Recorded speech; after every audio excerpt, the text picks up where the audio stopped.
지난주 미일 정상 간 만남에 이어 오는 5월 하순 미한 정상회담이 예정된 가운데 북한 문제에 대한 미국과 한국의 우선순위가 달라 많은 대화가 필요할 것이라고 전문가들이 분석했습니다. 북한 정권의 저강도 도발이 언제든 벌어질 수 있다는 지적도 나왔습니다. 조은정 기자가 먼저 보도합니다. 문재인 한국 대통령은 19일 청와대 수석 보좌관 회의에서 5월 말로 예정된 조 바이든 미국 대통령과의 첫 정상회담과 관련해 멈춰있는 한반도 평화의 시계를 다시 돌리기 위한 노력을 할 것이라고 밝혔습니다. 문 대통령은 지금은 잠정적 평화를 항구적 평화로 정착시켜야 한다며 대화 복원을 위한 외교적 노력을 기울이고 있다고 덧붙였습니다. 미국의 전문가들은 문 대통령이 바이든 대통령에게 대화와 외교 등 대북 관여를 요청할 것으로 전망하면서도 미국을 설득하기는 쉽지 않을 것으로 내다봤습니다. Well, I think the core goal of Seoul is to try to stimulate a process of diplomacy and dialogue with North Korea. I believe people from the ROK side have already been in contact with Washington to talk about various ways to do that. But a number of the ideas that I keep hearing from Korean colleagues, such as sanctions easing and unilateral steps that the United States and the ROK should take to try to convince Pyongyang to come back to the table, I don't detect a lot of enthusiasm in Washington for those steps. 리비아 전 수석 부차관보는 미국의 우선순위는 북한의 비핵화, 한국은 북한과의 대화와 긴장 완화라면서 바이든 대통령과 문 대통령은 북한에 있어 무엇이 우선순위인지에 대해 많은 대화를 나눠야 할 것이라고 강조했습니다. 미 중앙정보국 CIA 출신인 수미테리 전략국제문제연구소 CSIS 선임연구원은 미한일 삼각공조 문제가 중요하게 다뤄질 것으로 내다봤습니다. Japan-South Korea relationship has a direct implication for U.S. national security because these are the two key allies in the region, and from U.S.'s perspective, it's hard to have, China policy or North Korea policy when the allies are all divided or not on board. 한국의 북한 전문가인 박원곤 이화여대 북한학과 교수는 문 대통령이 미한 정상회담에서 대화와 외교, 관여를 강조할 것이라고 밝혔지만 지금은 북한 정권이 도발에 나설 가능성이 상존하는 상황이라고 진단했습니다. 미일 정상회담에서 이번에 나타난 모습을 보이면 바이든 행정부가 북한이 원하는 수준의 그런 대북 정책을 할 가능성은 없다라고 판단이 되고 그런 상황에서 어떤 형태로든지 미국에 대한 압박을 가하는 것은 북한한테 거의 필수인 상황이 되니까 그렇다면은 북한은 군사적인 그런 무력 시위의 가능성이 여전히 열려 있다라고 판단이 됩니다. 한국 정부 산하 국책 연구기관인 통일연구원 조한범 박사도 북한이 존재감을 유지하고 신형 무기 개발을 위한 기술적 필요 차원에서 단거리 탄도미사일 시험 발사 같은 저강도 무력 시위는 얼마든지 이어질 수 있다고 관측했습니다. VOA 뉴스 조은정입니다. 북한에서 영국 외교관의 아내로 2년 동안 거주했던 린지 밀러 씨가 다음 달 자신의 북한 경험을 담은 책을 출간합니다. 밀러 씨는 VOA에 고립과 폐쇄 속에 살고 있는 북한 주민들이 외부 세계에 대해 많은 궁금증을 갖고 있었다며 북한 주민들을 잊지 말아야 한다고 말했습니다. 안수영 기자입니다. 영국인 린지 밀러 씨는 지난 2017년부터 2년 동안 외교관인 남편과 평양에 살았습니다. 북한이 세계에서 가장 고립된 곳이란 사실을 알았지만 실제로 본 북한은 세계 어떤 나라와도 비교하기 힘들었습니다. Foreigners in North Korea are made to feel watched. So while in the UK I can wander around and go where I want to go in anonymity, in parks, for example, I was never on my own, and that sometimes felt a bit strange. And there just always seemed to be someone there. 밀러 씨는 이런 생소한 경험과 북한에서 찍은 200여 점의 사진, 북한 생활 관련 수필을 담아 북한 어느 곳과도 같지 않은 곳이란 제목의 책을 다음 달 출간합니다. 북한 정권이 외부에 보여주고 싶은 장면이 아닌 외국인인 자신이 실제로 보고 느낀 북한을 보여주고 싶었다는 겁니다. 밀러 씨는 북한 당국의 감시와 통제 때문에 북한인들과 매우 제한된 교류를 했지만 그들의 마음을 일부 읽을 수 있었다며 북한 여성들을 예로 들었습니다. Weren't interested in the traditional gender roles of bringing up a family, and instead of wanting children, they said they wanted to have a career. 또 군복을 입고 잔뜩 긴장한 채 이동하는 군인들이 호기심에 가득 찬 눈빛으로 자신을 쳐다보는 모습을 촬영하면서 그들도 바깥 세상을 궁금해하고 더 알고 싶어하는 다른 젊은이들과 다르지 않다는 것도 느꼈다고 말했습니다. 밀러 씨는 북한의 통제와 열악한 인도적 상황 등 북한 사회를 경험한 사람이라면 누구나 삶을 대하는 태도가 달라질 것이라며 믿음과 신의를 바탕으로 진정한 인간관계를 형성할 수 있는 환경에 산다는 게 얼마나 감사한 일인지 깨닫게 됐다고 덧붙였습니다. 그러면서 신종 코로나 바이러스 여파와 장기간의 국경 봉쇄는 북한 주민들에게 재앙과 같을 것이라며 국경이 굳게 닫혀 있다고 해서 북한 주민들을 잊어서는 안 된다고 말했습니다. BOA 뉴스 안소영입니다. 미국 의회가 한국의 대북전단 금지법 관련 청문회를 개최한 것과 관련해 인권 전문가들은 미국인들이 표현의 자유를 얼마나 중시하는지를 단적으로 보여주는 사례라고 지적했습니다. 유엔과 미국 정부는 표현의 자유가 누구에게도 양도할 수 없는 인간의 기본 권리이자 민주주의의 주춧돌이라고 강조하고 있습니다. 조상진 기자입니다. 미국 의회의 톰 렌토스 인권위원회는 15일 청문회를 열면서 한국의 시민적, 정치적 권리 등 한반도의 표현의 자유를 검토하는 것이 목적이라고 밝혔습니다. 미국 정치권이 청문회 등을 통해 자유와 민주주의 가치를 공유하는 동맹국의 인권 문제를 정면으로 다루는 것은 매우 드문 일입니다. 마이클 커비 전 유엔 북한인권조사위원장은 지난해 12월 영국 의회 내 초당적 기구인 북한 문제에 관한 의원협회가 주최한 청문회에서 미국의 수정헌법을 예로 들며 외부 정보를 북한에 보내는 활동을 막고 처벌하는 한국 정부의 대북전단 금지법이 미국 정부와 충돌할 수 있다고 경고했습니다. My own belief is that it is likely that those actions may come into conflict with the policies of the new United States administration. If there's one thing Americans like to talk endlessly about, it's the First Amendment, and it's the right of people to express their point of view. The new administration of the United States is going to probably express much more strongly than I could properly do its concern. 230년 전인 1791년 미국은 수정헌법 1조를 통해 국민의 가장 기본적이고 우월적인 지위로 표현의 자유 권리를 명시하고 있습니다. 특히 자유로운 종교 활동을 방해하거나 언론과 출판의 자유, 평화로운 집회의 자유 등 인간의 가장 기본적인 권리를 막는 어떠한 법 제정도 엄격히 금지하는 것으로 미국인들은 수정헌법 1에서 10조를 담은 권리장전을 건국정신 등 국가 정체성과 직결시키고 있습니다. 조 바이든 대통령은 지난 2월 연설에서 언론과 표현의 자유 등 미국이 가장 소중히 여기는 민주주의 가치에 뿌리를 둔 외교를 시작해야 한다고 거듭 강조했습니다. We must start with diplomacy, rooted in America's most cherished democratic values, defending freedom, championing opportunity, upholding universal rights, respecting the rule of law, and treating every person with dignity. 국무부는 지난달 발표한 연례 국가별 인권 보고서 중 한국 부문에서 한국 정부가 표현과 발언의 자유를 제한하는 예로 대북전단 금지법 논란을 가장 먼저 자세히 지적했습니다. 특히 대북 정보 유입과 표현의 자유를 막는 대북전단 금지법에 대해 한국 내 인권 활동가들과 야당은 물론 반기문 전 유엔 사무총장까지 시정을 촉구했다며 우려를 나타냈습니다. 국무부는 또 톰 렌토스 인권위원회 청문회 개최를 앞두고 BOA에 우리는 한국이 독립적이고 강한 사법부가 있는 민주주의 국가로서 해당 법을 재검토할 수 있는 도구가 갖춰져 있다는 사실을 존중한다고 밝히며 우회적으로 한국의 법 개정을 권고했습니다. 그러면서 자유로운 정보 유입을 촉진해야 한다며 북한 주민들이 북한 정권의 통제가 아니라 사실에 기반한 정보에 접근하는 것이 매우 중요하다고 강조했습니다. BOA 뉴스 조상진입니다. 지난달 북한에 대한 중국의 수출이 1,000만 달러대를 넘어서면서 6개월 만에 최고치를 기록한 것으로 나타났습니다.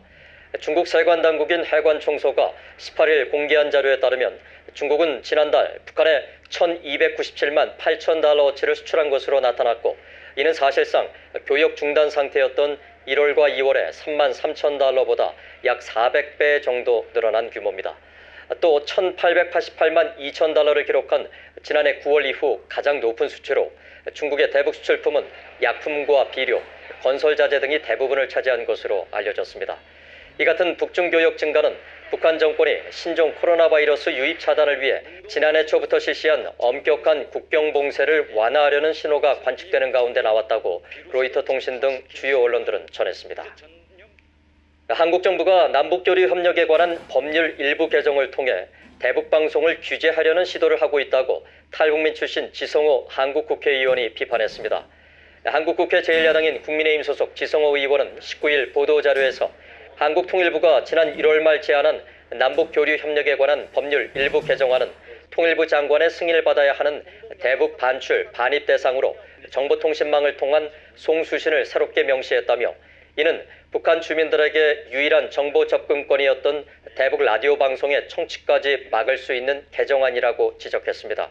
그러면서 통일부가 법 개정의 이유로 밝힌 남북 간 이메일이나 인터넷을 통한 교역 증가는 기존 정보통신망 관련 전기통신사업법으로도 충분히 규제가 가능하다며 북한 정권이 해외 라디오 방송을 청취하는 주민들을 처벌하기 위해 최근 반동사상 문화 배격법을 만들었듯 한국 정부도 대북 방송을 법으로 규제해 처벌하려 한다고 비판했습니다. 통일부는 이날 정례 브리핑에서 이 같은 우려에 대해 대북 방송에 대한 규제는 전혀 검토하지 않고 있다며 개정안은 남북교류협력법의 반출, 반입의 정의를 확대하기 위한 것이라고 밝혔습니다. 그러면서 과거와 달리 물품보다 인터넷을 통한 파일 송수신 등을 통해 남북교류가 늘어서 전자 형태의 무채물도 포함시키기 위한 법 개정이라고 설명했습니다.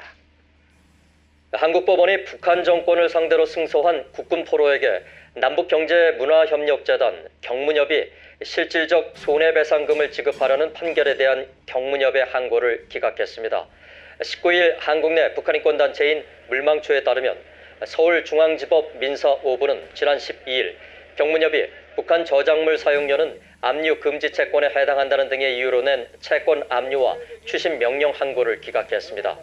법원은 경문협이 주장한 남북 사이의 투자 보장에 관한 합의서는 정부 사이에 체결된 것으로 국민 개인의 권리 행사를 금지하는 것으로 보이지 않는다며 기각 이유를 설명했습니다.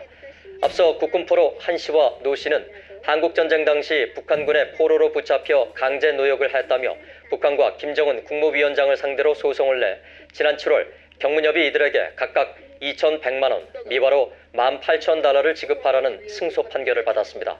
하지만 경문협 측은 저작권료를 받을 주체가 조선중앙TV와 같은 원저작자이고 북한 당국이 아니기 때문에 추심 명령이 부당하다고 주장하며 한국법원에 추심 명령에 항고해 손해배상금 지급을 미뤄왔습니다. 임종석 전 청와대 비서실장이 이사장으로 있는 경문협은 지난 2005년 북한 내각사나 저작권 사무국과 협약을 통해 북한 출판물과 방송물 등의 한국 내 저작권을 위임받았고 이를 통해 한국 안에서 발생한 저작권료를 징수해 북한에 송금해온 단체로 알려져 있습니다. 지금 전 세계를 이렇게 둘러보게 되면 국제 정세가 매우 불안정해지고 있습니다. 자, 우선 러시아의 푸틴 대통령이 우크라이나를 또다시 침공하기 위해 가지고 8만 명의 군병력을 크리미아 반도 그리고 우크라이나 동부 돈바스 그 분쟁 지역으로 집결을 시키고 있습니다.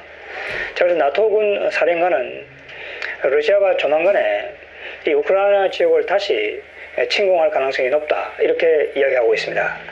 2014년 그 우크라이나 크리미아 반도를 점령한 이후 러시아가 미국의 강력한 제재와 반발 그리고 유럽 국가들의 그 경고 때문에 그 군사적인 행동을 자제해 오다가 최근에 우크라이나 동부 돈바스 지역을 또다시 점령하기 위해 가지고 이 병력을 8만 명이나 집결시키고 이미 우크라이나 군은 러시아 군의 저격병에 의해 가지고 30여 명 이상이 사망하는 이런 사태가 지금 일어나고 있습니다. 바이든 대통령은 푸틴 대통령에게 전화를 해가지고 우크라이나 문제와 관련해서 정상회담을 하자. 이 문제와 뿐만 아니고 다른 문제도 논의하자. 이렇게 지금 비기를 진화시키기 위해서 노력하고 있고 프랑스, 독일, 우크라이나 정상은 4월 16일 정상회담을 갖고 러시아 군의 그 우크라이나 동부 돈바스 지역으로부터 철수를 요구를 했습니다. 이게 지금 유럽에서 벌어지고 있는 아주 긴박한 그런 상황이 되겠습니다. 그 다음으로 이제 중동 지역으로 여러분 가보게 되면은 얼마 전에 세상에 이렇게 자세하게 말씀드렸던 것처럼 4월 10일 이란이 그 나탄즈 지역에 있는 지하 핵 시설에 그 과거 2015년 미국과 합의에 해당되지 않는 그것을 어기는 그러한 최신형의 농축 우라늄을 추출하기 위한 원심 분리기를 지금 거기다가 설치를 하고 그걸 가동에 들어갔습니다. 그렇게 되니까 이스라엘이 가만히 안 있죠. 모사드가 그 나탄즈 지역에 있는 그 배전 시설을 전부 다 파괴를 해버렸습니다. 자, 그렇게 함으로 해서 나탄즈 지역에 있는 그 지하에 이란의 비밀 핵 시설의 경우에는 앞으로 9개월 정도 정상 가동이 되기가 굉장히 어렵다. 자, 그렇게 되니까 이란이 이 나탄즈에 대한 그 배전 시설 파괴와 관련해서 그것이 모사드의 일이다, 행동이다, 이렇게 규정을 단정을 짓고 이란이 지금 이스라엘에 대한 군사적인 보복을 지금 공언하고 있는 그런 상황입니다. 그러니까 중동도 이란과 이스라엘 사이에 군사적인 긴장이 고조됨으로 해서 언제 터질지 모르는 그러한 지금 상황으로 일촉즉발의 상황으로 들어가고 있습니다. 지금 말씀드린 러시아, 이란 그 위기와 함께 타이완은 어떻습니까, 여러분? 타이완도 지금 엄청난 지금 위기 상황에 빠져들고 있습니다. 4월 12일 우리가 확인했던 것처럼 중국이 25대에 사상 최초죠. 5대의 전투기와 조기경보기 그리고 심지어 말이죠, 미국의 잠수함을 겨냥해서 초계기까지 동원해가지고 대만에 방공 식별구를 침공을 했고, 또 최근에는 라오닝 그 항공모함과 5대의 군함을 동원해가지고 일본 근해를 지나가지고 이 대만 그 근처까지 거기서 실전과 같은 군사 훈련을 했다고 하는 것이죠. 대만은 지금도 이러한 중국의 도발 때문에 그 비행기들이 계속해서 출격을 하고 있습니다만은 너무나 잦은 그러한 출격 때문에 대만 공군은 그야말로 여력이 없는 그런 상황에 빠져 있다는 얘기죠. 이게 일종의 중국이 지금 타이완 힘 빼기 완전 지구전 전략을 지금 펼치고 있다는 얘기죠. 근데 지금 미국 언론을 보게 되면은 이 타이완 문제에 대응하는 이 바이든 행정부의 정책에 대해서 상당한 지금 비판을 내놓고 있습니다. 자, 블링컨 국무장관은 4월 11일 중국이 대만을 공격하는 것은 커다란 실수다, 이렇게 지금 이야기를 했죠. 자, 그렇지만은 미국 언론과 그리고 이 대만 문제 그리고 아시아 지역 전문가들은, 안보 전문가들은 그것만 가지고는 불충분하다.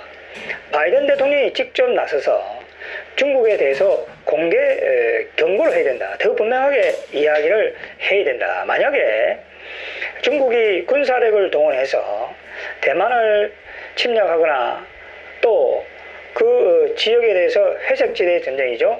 해상 민병들을 동원해서 도발을 한다고 할 경우에는 미국이 대만을 반드시 지킬 것이다 라고 하는 확고한 어떤 공약, 분명한 입장을 보여야 된다 하는 겁니다. 자, 지금 미 국방장관실의 사이버 담당 국장인 존 닐슨은 중국 시진핑 정권이 3년 내로 대만을 침공할 가능성이 높다. 필립 데이비슨 인도 태평양 사령관은 6년 내로 중국이 대만을 침공할 가능성이 높다. 그리고 맥메스터 전 트럼프 행정부의 국가안보 보좌관의 경우에는 내년 초 동계올림픽이 열리고 또 중국 공산당 대회가 열리는 그 시점 전후로 해서 중국이 대만을 공격할 가능성이 대단히 높다 하는 겁니다. 그러니까 제가 지금 말씀드린 대로 이 지금 전 세계적으로 지금 지역적으로 불안정해지는 그런 상황이 계속되고 있다, 이렇게 볼 수가 있죠. 그러니까 러시아에 의한 우크라이나에 대한 지금 군사공격의 준비, 그 다음에 중동 지역의 불안정성, 그 다음에 타이완 해협을 둘러싸고 있는 중국과 대만 사이에 또 이 중국과 미국 사이의 긴장의 고조. 자, 이걸 우리가 미국 언론의 표현을 빌면은 위기 칵테일이다, 이렇게 부르죠. 크라이시스 칵테일이다. 자, 여기 칵테일은 뭔가를 섞는 것 아닙니까? 거기에다 이제 북한의 이 장거리 미사일 또 미사일 도발이라는 그 칵테일이 빠져 있다는 얘기죠. 자, 여기에 이 지금 세계의 위기의 칵테일에다가 북한의 미사일 도발 혹은 창린도 지역에서 이 NLL을 향한 그 군사적인 도발, 이 북한 도발이라는 그 칵테일이 지금 제가 말씀드린 위기 칵테일에 덧붙여진다고 한다면 어떻게 될까요? 이건 완전히 국제 정세가 걷잡을 수 없는 방향으로 간다고 하는 것입니다. 우리가 이제 국제 정치학에서 어떤 국제 정치 질서, 국제 정치 체제가 안정이 되어 있다라고 할 경우에 그것은 고여 있는 물처럼 정태적인 것을 의미하는 것이 아닙니다. 그건 우리가 안정되어 있다라고 하는 그 표현에 합당하지 않은 겁니다. 국제 정치에서 어떤 체제나 상황이나 질서가 안정되려고 하는 것은 역동적인 안정성을 의미하는 겁니다. 그리고 국제 정치 상황이라는 것은 여러 가지 긴장과 갈등 때문에 이것이 굉장히 유동적이 된다고 하는 얘기죠. 그게 유동적으로 급격한 변화가 발생을 했을 때 그러한 기존의 국제적인 질서나 체제가 그 변화에 적응을 해 나가느냐 못하느냐 하는 겁니다. 그러한 어떤 역동적 안정성이라는 관점에서 볼 경우에 지금 러시아에 의한 우크라이나의 어떤 그 도발 징후, 그 다음에 이란과 이스라엘의 지금 군사적인 갈등, 타이완에 대한 중국의 계속되는 도발, 그 다음에 북한의 또 한국에 대한 이런 도발, 이런 것들을 볼 경우에 국제정치 질서는 굉장히 지금 안정되지 못하고 불안정하다 하는 것을 우리가 알 수가 있는 것입니다.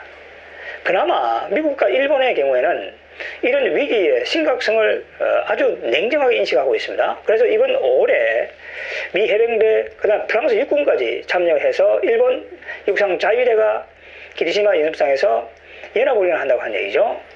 그리고 일본의 경우에도 지금 최초로 9월부터 11월까지 큐슈에서 육상자위대 14만 명이 이 생로열도 근처에 있는 큐슈로 와가지고 대규모 지금 군사훈련을 한다고 하는 겁니다.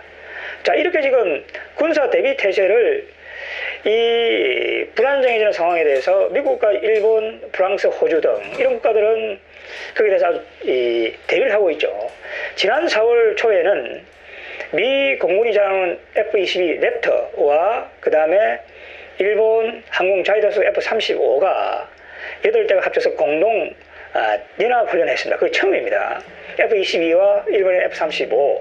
그러나 지금 한반도도 이러한 위험 지역의 하나로 분류되고 있는데 한반도는 여러분 어떻습니까? 북한이 지금 핵과 미사일을 계속 개발해 가고 있고 핵 도발을 할 가능성도 굉장히 높다. 핵을 공격해가지고 얼마 전에 아산 정책연구원이 내놓고 있는 것처럼 핵 인지를 삼을 가능성은 높다. 한반도 이 남한에 있는 도시들에서 말이죠. 이런데 지금 한국과 미국은 30 몇 개월이 넘도록 대규모 군사훈련, 실증간도 훈련조차 한 번 하고 있지 않은 이런 상황입니다. 자, 이렇게 된다고 한다면 우리가 국제정치사의 경험으로 볼 경우에 가장 약한 고리가 여러분 결국은 터질 수밖에 없는 겁니다. 이 이스라엘의 경우에는 나탄즈 공격에 관한 것이 모사드가 절대로 그것은 이스라엘의 그 독트린에 따라 가지고 그걸 백인 독트린에서 그걸 허용하지 않겠다고 하는 적극적인 입장을 보여주고 있는 것이죠. 그리고 지금 이 타이완 문제만 하더라도 미국과 일본이 더욱더 분명한 입장을 내놓지 않으면 안 된다라고 하는 이런 목소리가 나오고 있기 때문에 이 타이완에 대해서도 미국이 결국은 더 강한 입장을 내놓을 수밖에 없을 겁니다. TSMC라고 하는 세계적으로 유명한 반도체 회사가 대만에 있는데 그 대만이 중국의 침략을 받아가지고 혹은 중국에 접수가 돼가지고 TSMC가 중국의 선악에 들어간다, 영향권하에 들어간다, 그거 상상할 수가 있습니까? 그거 상상할 수가 없죠. 자, 그리고 지금 문제는 지금 한반도를 하는 얘기입니다. 남한에 있는 이 문재인 정권이 말이죠. 북한에서 계속해서 이화적인 정책을 지금 펼치고 있고 북한에 대한 군사 대비 태세가 점점 더 약화되고 있다는 얘기입니다. 이게 지금 문제라고 하는 얘기죠. 그리고 오늘 제가 말씀드리는 것은 지금 전 세계는 이 군사적인 갈등과 이 위기의 칵테일이 배합돼 가지고 언제 터질지 모르는 그런 상황으로 가고 있다. 그 가장 약한 고리가 지금 한반도도 하는 점을 우리가 분명히 인식하고 여기에 대한 대비책이 철저하게 마련되지 않는다고 한다면은 한국의 안보가 상당히 어려운 방향으로 갈 수밖에 없다. 한국의 안보가 무너지면 어떻게 됩니까? 경제는 말할 것도 없죠. 이 경제 안보를 한 것은 걷잡을 수 없게 된다는 얘기죠. 만약에 여기에 분쟁이 발생한다. 그러면 그건 한국 경제랑으로서는 더 이상 가동하기 어려운 그런 상황이 된다는 겁니다. 그렇기 때문에 우리가 지금 이 한국 그리고 주변 정세를 아주 심각하게 받아들이고 거기에 대해서 아주 철저한 대비책을 세우는 게 필요하다. 이런 생각을 하게 됩니다. 자, 오늘 여기까지 하도록 하겠습니다. 감사합니다.